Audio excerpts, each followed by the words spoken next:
Tadinya saya sempat minta ke Wisma Atlet, tapi karena tidak ada connecting, rumah sakit hanya menyatakan kami hanya terhubung dengan Rumah Sakit Umum Daerah Banten. Baik, saya dikirim ke sana.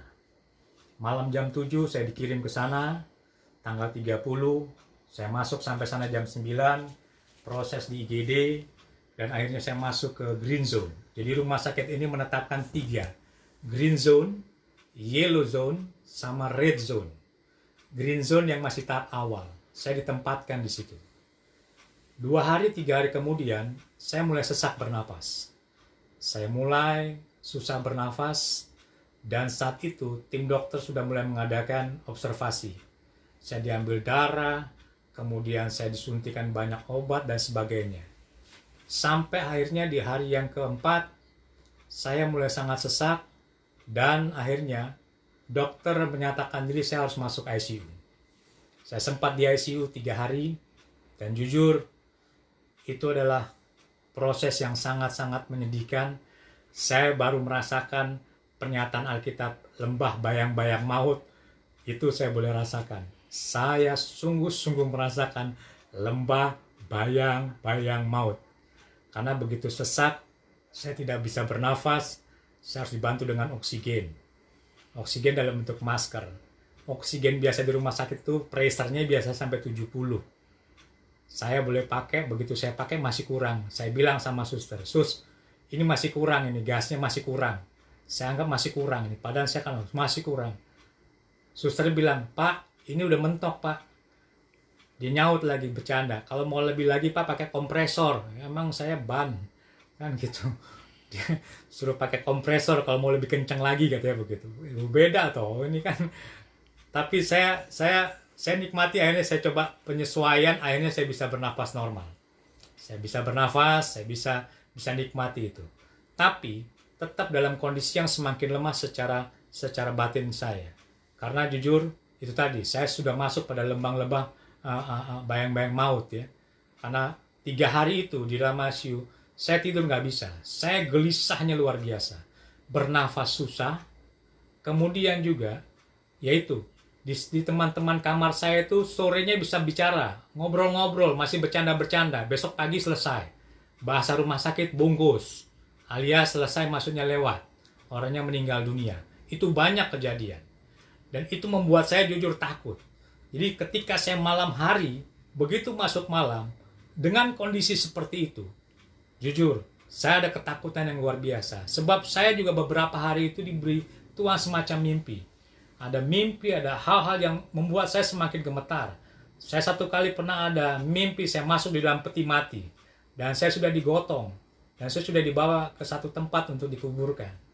Dan jujur, itu yang membuat saya kadang-kadang kalau sudah masuk malam hari, saya sangat-sangat takut.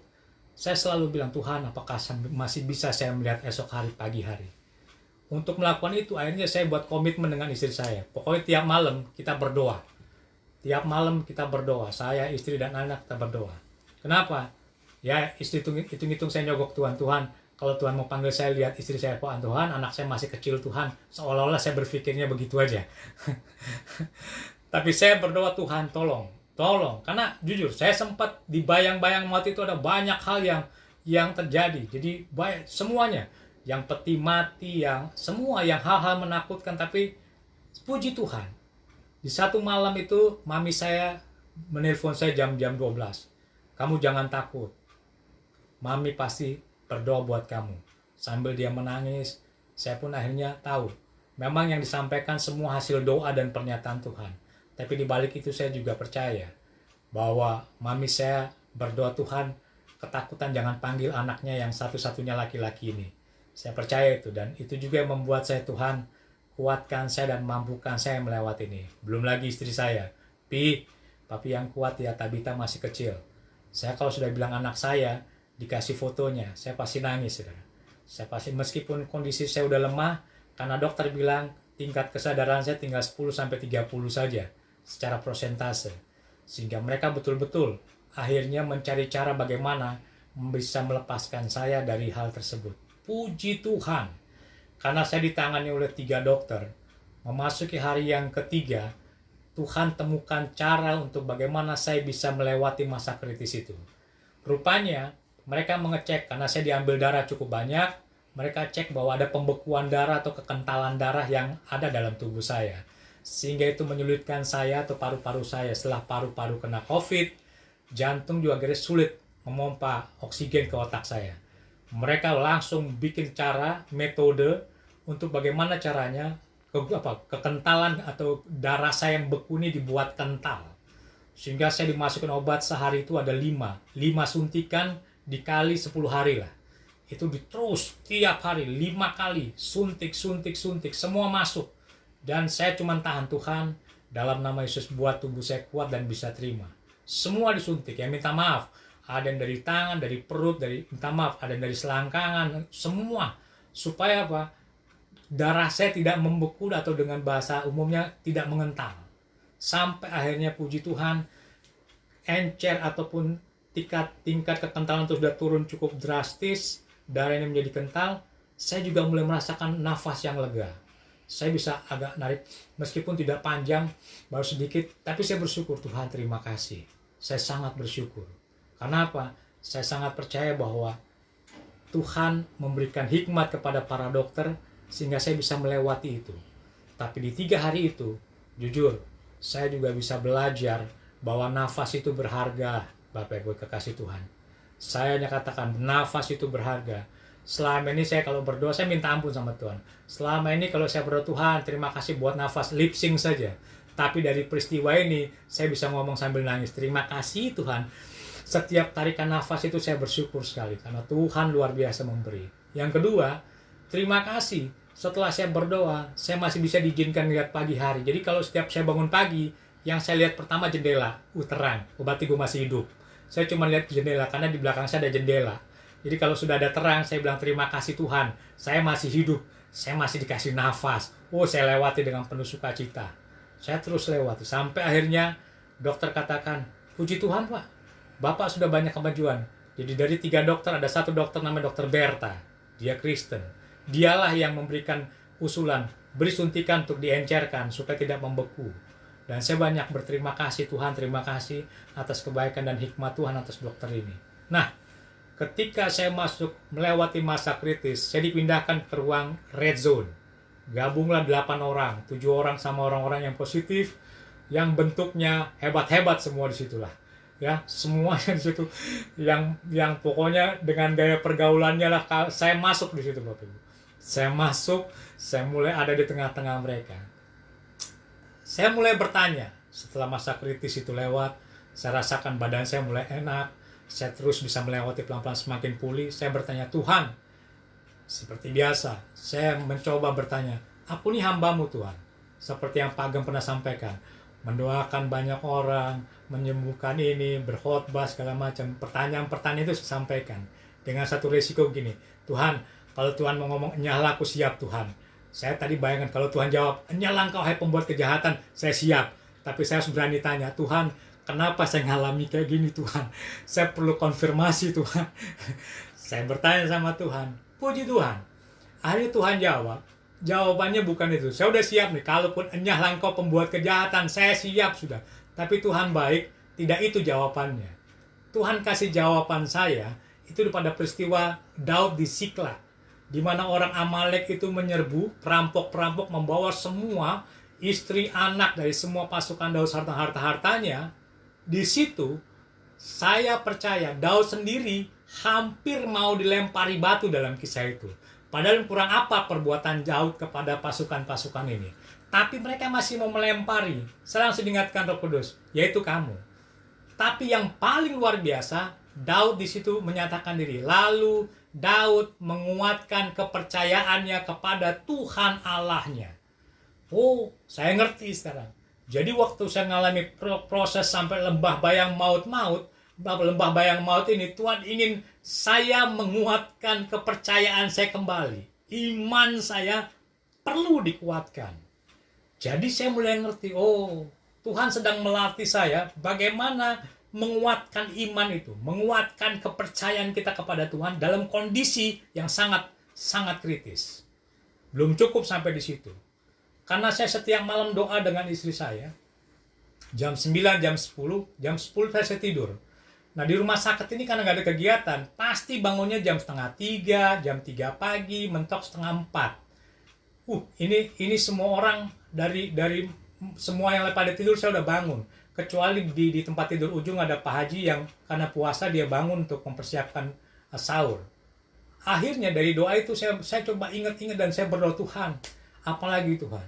Yang kedua, Tuhan buka ayat ini, nas yang kisah sudah kita pelajari. Karena apa? Saya juga berdoa, Tuhan, aku udah pulih nih Tuhan. Saya langsung bilang, kalau boleh Tuhan terjadi mukjizat-Mu Tuhan. Keajaiban terjadi, saya berdoa. Dalam hati, kalau bisa instan Tuhan. Hari ini atau enggak lu saya boleh pulang Tuhan. Biasa, doa orang benar, besar khasiatnya. Nggak taunya, Tuhan jawab luar biasa. Waktuku belum tiba. Gitu-gitu jawabnya Tuhan. Saya bilang, terima kasih Tuhan. Langsung, waktuku belum tiba. Mau apakah engkau daripadaku, Verlim? Waktumu belum tiba untuk sembuh. Itu yang saya rasakan rema dari pembacaan kisah ini. Sampai akhirnya Tuhan bukakan rahasia bisa tersusun khotbah seperti tadi. Tapi jujur, secara khusus saya berdoa, Tuhan, saya butuh kesembuhan, saya butuh mukjizat seperti orang lain. Jangan saya berdoa ke orang lain menyatakan mukjizat, jadi saya nggak ngalami. Waktu saya berdoa seperti itu, jawaban Tuhan juga bagus, indah. Waktuku belum tiba. Tuhan Yesus, terima kasih. Terima kasih, saya terima dan saya di situ saya udah siap. Kalaupun saya harus 2 bulan di rumah sakit, siap Tuhan. Kalaupun 3 bulan, oke, monggo Tuhan. Karena apa? Sampai waktunya Tuhan tiba. Amin. Kita nggak tahu. Saya belajar. Tapi saya bersyukur. Dalam proses, Pak Andreas kebetulan Pak Gembala kami lagi telepon. Suatu pagi, saya pikir ya udah kami ngobrol-ngobrol, itu dokter datang sendiri ke tempat saya, tanpa diketahui. Saya nggak sempat matikan karena masih bicara, jadi Pak Gem bisa dengar. Pak, Bapak negatif, Bapak bisa pulang, Bapak bisa ini. Saya bilang, kok malah cepet begini? Baru saya berdoa, kata Tuhan, waktuku sudah tiba. Amin.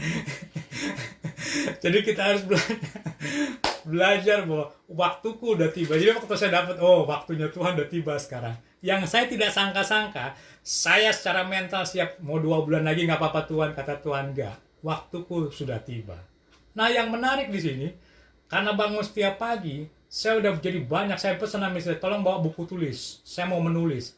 Jadi ada beberapa nats Alkitab dan akhirnya terbentuk naskah khotbah di rumah sakit ketika pagi-pagi saya menulis. Saya menulis. Satu pagi, saya juga heran. Tiba-tiba, saya telepon istri saya. Kami bisa bicara hampir 1 jam lebih. Dan jujur, waktu saya terima telepon dan bicara, luar biasa. Kenapa? Mulut saya dan hati saya seperti diurapi rohnya Salomo ketika memberikan rayuan dan pujian kepada Sulamit seperti di Kidung Agung. Habis saya rayu istri saya. Kok jadi begini ya mulut saya? Saya ngomong, Tuhan kok jujur. Istri sampai nangis-nangis. Sampai saya bilang, aku sangat sayang sama kamu. Aku tidak akan mau meninggalkan kamu. Kau satu-satunya. Jadi seperti roh Kidung Agung lagi mengurapi saya. Hampir 1 jam. Istri saya sampai nangis, ketawa, dan semuanya. Terus terang, saya ngomong, kamu yang diem, aku yang ngomong dah. Semua saya ungkapkan, dan memang itu saya rasakan sekali. Dan saya selalu berdoa, Tuhan, apa sih maksudnya? Lewat hal ini juga Tuhan ingin memperbaharui kasih sayang yang mula-mula itu. Jadi saya anjurkan kaum bapak berdoa sungguh-sungguh sampai dikasih urapan Kidung Agung. Urapan Salomo ketika bagaimana dia memuji Sulamit. Kita perlu alami. Enak bapak-bapak, enaknya luar biasa. Dan jujur, karena saya percaya istri saya sempat kasihan karena sempat bicara dengan Bu Mel ya malam itu. Dia minta maaf, bukan saya mengungkit. Pak Dani yang 30 jadi panggil Tuhan, saya pun istri jadi takut, Tuhan jangan-jangan suami saya. Dan dia beberapa hari ini memang saya rasakan. Jadi saya mengerti, saya dipulihkan dan betul-betul dipulihkan. Istri saya pun dipulihkan lewat saya. Karena itu tadinya Tuhan bicara panjang lebar saya sampaikan sama dia. Jadi saya percaya bahwa peristiwa ini saya sebut baik kehidupan kedua buat saya. Kehidupan yang luar biasa yang Tuhan berikan buat saya untuk saya lewati. Dan saya sudah komitmen Tuhan, dari sini saya akan melayani Tuhan lebih lagi. Karena saya lebih lagi menghargai Tuhan dan saya sudah mengerti. Saya tahu sekarang apa maunya Tuhan lewat, jujur, lewat bayang-bayang maut yang sudah saya lewati dengan luar biasa. Kiranya ini menjadi berkat buat kita semuanya. Terima kasih, Tuhan Yesus memberkati. Saya kembalikan kepada Bapak Gembala.